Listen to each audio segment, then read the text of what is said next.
మిల్లెట్స్తో 4 lunch recipes గ్రాన్యూల్స్గా అంటే పొడి పొడిలాడుతూ చక్కగా చేసుకోవచ్చు. మిల్లెట్స్ వండడం రాని వాళ్ళు కూడా ఈ వీడియో చూసినట్లయితే చక్కగా మీరు డిఫరెంట్ రెసిపీస్ అయితే చేసుకుంటారు. అయితే ఫస్ట్ రెసిపీ సామలతో నేను కొబ్బరన్నం ప్రిపేర్ చేస్తున్నాను. సామలు అన్నిటికన్నా చాలా చిన్నగా ఉంటాయి అన్నమాట. చూసారు కదా పొడి పొడిలాడుతూ ఎలా వచ్చాయో. అయితే ట్రిక్ ఏంటో నేను వీడియో మధ్యలో చెప్తాను. కొబ్బరన్నం ప్రిపేర్ చేసుకోవడానికి సామలతో ఒక ప్యాన్లో 2 స్పూన్స్ నెయ్యి వేసుకుంటున్నాను. మనం ఈ రెసిపీస్ అన్నీ ఆల్మోస్ట్ నెయ్యితో చేసుకుంటాం. కొంచెం ఆవాలు, ఎండుమిరపకాయలు వేసుకుని ఒకసారి వేయించుకోవాలి. అలాగే జీడిపప్పు. మామూలుగా కొబ్బరన్నం అంటే మనం వైట్ రైస్తో చేస్తాము, కానీ సామలతో కూడా మనకి చాలా టేస్టీగా మీకు రైస్ తిన్నట్టే ఉంటుంది టేస్ట్ అయితే మాత్రం, కానీ వండుకునే విధానంలో మనకి తెలుస్తుంది. కొంచెం జీడిపప్పు, కరివేపాకు, ఎండుమిర్చి, ఇంగువ వేసుకుని తురుముకున్న కొబ్బరి కొంచెం ఒక 3 to 4 స్పూన్స్ కొబ్బరి వేసుకుని ఒకసారి వేయించుకోవాలి. లంచ్ రెసిపీస్లో ఇవి ట్రై చేసినట్లయితే మనకి చాలా ఈజీగా అయిపోయి టమ్మీ ఫిల్లింగ్గా ఉండి కడుపు నిండుగా ఉంటుంది. అంటే ఆకలి ఉండదు ఈవినింగ్ వరకు. చూసారు కదా సామలు ఎంత చక్కగా పొడి పొడిలాడుతూ ఉన్నాయో. మామూలుగా రైస్తో ఇలాంటివి చేసుకుంటూ ఉంటాం, కానీ మిల్లెట్స్తో కూడా చాలా హెల్తీగా టేస్టీగా చేసుకోవచ్చు. సో ఎవరైనా ట్రై చేయలేకపోతే ఒక్కసారైనా మిల్లెట్స్తో ఇలాంటి రెసిపీస్ ట్రై చేయండి. సాల్ట్ వేసుకుని మీ టేస్ట్ ప్రకారంగా సాల్ట్ వేసుకోండి. తర్వాత కొత్తిమీర వేసుకుని ఒకసారి కలుపుకుంటే మనకి సామలతో కొబ్బరన్నం అనేది రెడీ అయిపోయింది. Little millets. అయితే ఇక్కడ సోకింగ్ టైం అనేది 4 to 5 అవర్స్ ఉండాలి. వాటర్ రేషియో వచ్చేసి 1:1.5. అంటే 1 కప్పు లేదా 1 గ్లాసు సామలకి సుమారుగా 1.5 గ్లాసుల నీళ్లు, అంతే. అంతకు మించి ఎక్కువ వేయకూడదు. మన సెకండ్ లంచ్ రెసిపీ ఫాక్స్టైల్ మిల్లెట్స్తో అంటే కొర్రలతో నువ్వులన్నం ప్రిపేర్ చేసుకోవడానికి ఒక ప్యాన్లో 4 నుంచి 5 ఎండుమిరపకాయలు వేసుకోవాలి. ఈ మిల్లెట్స్ రెసిపీస్ అన్నీ మామూలుగా కూడా నేను ఐరన్ మూకుడు కానీ ఐరన్ ప్యాన్తో నేను చేస్తాను. ఐరన్ కంటెంట్ అనేది మనకి ఎక్కువ అబ్జర్వ్ అవుతుంది ఇలాంటి రెసిపీస్ చేసుకున్నప్పుడు. సో ఆల్మోస్ట్ నేను ఐరన్ పెనమే వాడతాను. తర్వాత ఇందులో 1 కప్పు తెల్ల నువ్వులు వేసుకుని వేయించుకోవాలి. ఈ కొబ్బరన్నం, ఈ నువ్వులన్నం ఇవన్నీ మనకి చాలా తొందరగా ఈజీగా అయిపోతుంది. ఎక్కువగా మనం రైస్తో వింటూ ఉంటాం ఈ రెసిపీస్, కానీ ఇలా మిల్లెట్స్తో చాలా డిఫరెంట్గా ఉంటుంది. కొంచెం జీలకర్ర మనకి మంచి డైజెషన్ ఇస్తుంది. నువ్వుల్లో కాల్షియం అనేది ఎక్కువ ఉంటుంది, అలాగే ఆడవాళ్ళకి కూడా చాలా మంచిది. జీలకర్ర వేసుకోవడం వల్ల డైజెషన్ ఇంప్రూవ్ అవుతుంది. చల్లారాక మిక్సర్ జార్లో వేసుకుని ఒక 3 వెల్లుల్లిపాయలు కూడా వేసుకుని ఇలా గ్రైండ్ చేసుకోవాలి. అంటే మనకి గ్రైండ్ చేసేటప్పుడు రివర్స్లో మనం గ్రైండ్ చేస్తే మనకి పొడి పొడిలాడుతూ ఉంటుంది. నువ్వులు ఒకేసారి వేయించేస్తే అందులో ఆయిల్స్ బయటకు వచ్చి ముద్దగా అయిపోతుంది.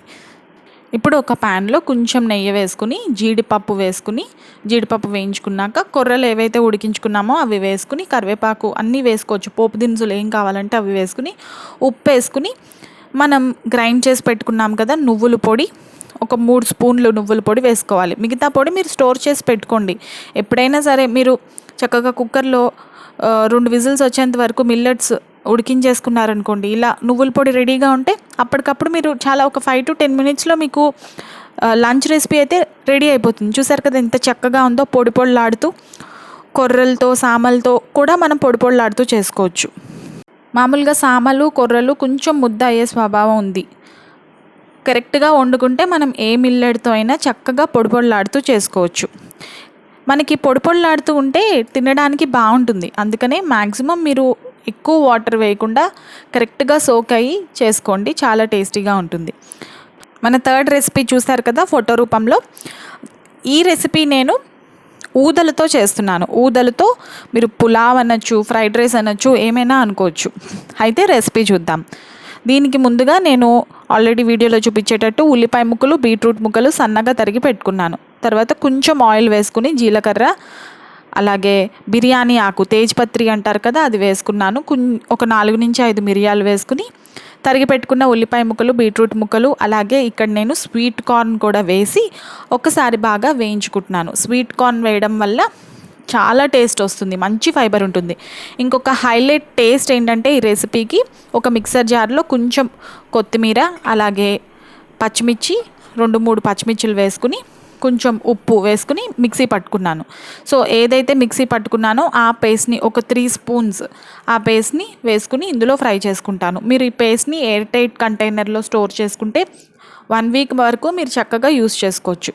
చూసారు కదా ఊదలు ఎంత బాగా ఉడికాయో.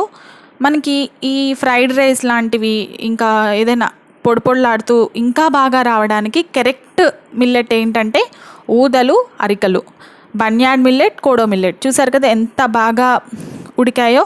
మనకి ఒక్కొక్క గ్రెయిన్ కనిపిస్తుంది, ఒక పర్ల్లా కనిపిస్తాయి అన్నమాట ఊదలు. సో నెమ్మదిగా ఇందులో వేసుకుని ఒకసారి ఫ్రై చేసుకోవాలి. సాల్ట్ తగినంత, రుచికి తగినంత సాల్ట్ వేసుకుని ఫ్రై చేసుకోవాలి. చాలా కలర్ఫుల్గా ఉంటుంది. బీట్రూట్ వేసుకున్నాము, ఇందులో మీకు నచ్చిన వెజిటేబుల్స్ వేసుకోండి, ఏమైనా వేసుకోవచ్చు.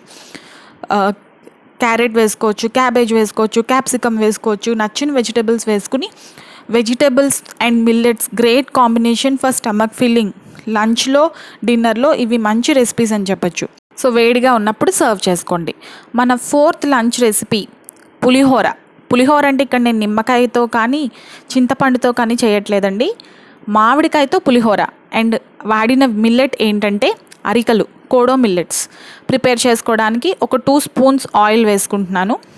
పులిహోర కదా, నెయ్యితో చేస్తే బాగోదు కాబట్టి ఇక్కడ ఒక్క రెసిపీకి నేను కొంచెం ఆయిల్ అనేది యూస్ చేశాను. 2 to 3 స్పూన్స్ ఆయిల్ వేసుకోండి. ఆయిల్ వేసుకున్నాక పోపు దినుసులు అన్నీ వేసుకోవాలి. పులిహోరకి మనం ఏదైతే పోపు దినుసులు వేసుకుంటామో ఆవాలు, మినపప్పు, ఎండుమిరపకాయలు వేసుకుని బాగా వేయించుకోండి. పులిహోరలో ఇంగు అనేది కంపల్సరీ, ఏ పులిహోర అయినా సరే, మామిడికాయ పులిహోర అయినా ఏ పులిహోర అయినా. తర్వాత పల్లీలు వేసుకుంటున్నాను, కావాలంటే జీడిపప్పు కూడా వేసుకోండి. అలాగే కరివేపాకు, పచ్చిమిర్చి వేసుకుని ఒకసారి ఫ్రై చేసుకోండి. ఇందులో పెద్ద విధానమే ఉండదండి, అందరూ చేసుకున్నదే మోస్ట్ కామన్గా. కాకపోతే ఇక్కడ నేను ఏం వాడానంటే మామిడికాయ వాడాను. చూసారు కదా ఎంత బాగా వచ్చాయో. ఒక్కొక్కటి నాకైతే పర్ల్స్లా కనిపిస్తాయి, తినేటప్పుడు అయితే నాకు ఒక్కొక్కటి పర్ల్లా కనిపించింది. కొంచెం వేడిగా ఉన్నప్పుడే పసుపు వేసుకుంటే మనకి బాగా కలుస్తుంది అనమాట. పోపులో కూడా వేసుకోవచ్చు ఇంకా బాగా కలవాలంటే. తర్వాత తురుముకున్న మామిడికాయ సగం ముక్క వేసుకున్నాను. టేస్ట్ ప్రకారంగా వేసుకోండి, మీరు ఎంత పులుపు తింటారో దాని ప్రకారంగా వేసుకోండి. అలాగే ఉప్పు వేసుకుని ఈ పోపు అంతా కలుపుకోవాలి. పులిహోర ఎలా కలుపుకుంటామో అలా కలుపుకోవాలి. సో చాలా హెల్తీగా ఉంటుంది, చాలా టేస్టీ అండి. ఈ సీజన్లో మనకి మామిడికాయలు బాగా అవైలబుల్గా ఉంటాయి కాబట్టి ఇలా డిఫరెంట్గా ట్రై చేయండి. నాకైతే మోస్ట్ ఫేవరెట్ ఈ 4 రెసిపీస్లో ఇదైతే చాలా చాలా బాగా నచ్చింది. చాలా ఇన్నోవేటివ్గా మనం ఐడియాస్ ఎక్స్ప్లోర్ చేస్తూ చేయొచ్చండి. కేవలం అన్నంతోనే మనం అలా చేసుకోవాలని ఉండదు. వెయిట్ లాస్లో బరువు తగ్గాలనుకుంటాము, అలాగే మనకి బోరింగ్గా కూడా ఉండకూడదు. మనకి అన్నం తింటున్న ఫీలింగ్ రావాలంటే అన్నం తినకుండా అన్నం తినే ప్లేస్లో రీప్లేస్మెంట్గా ఇలా మిల్లెట్స్ వండుకోండి. మిల్లెట్స్ వండుకోవడం వస్తే మీరు ఏవైనా చేసుకోవచ్చు, ఎలాగైనా చేయొచ్చు. మీరు వండుకునే రెసిపీ బట్టి మీరు సోకింగ్ టైం ఎక్కువ పెంచుకోండి. పొడి పొడిలాడుతూ ఉండాలంటే ఇంకా ఎక్కువ సోకింగ్ టైం ఉండాలి, అలాగే వాటర్ రేషియో తక్కువ ఉండాలి. ఏదైనా స్టిక్కీ సబ్స్టెన్స్ అంటే కిచిడీ లాంటివి మిల్లెట్స్తో చేయాలంటే 2 hours నానబెట్టుకున్నా సరిపోతుంది, కానీ వాటర్ అయితే ఎక్కువ వేయాలి.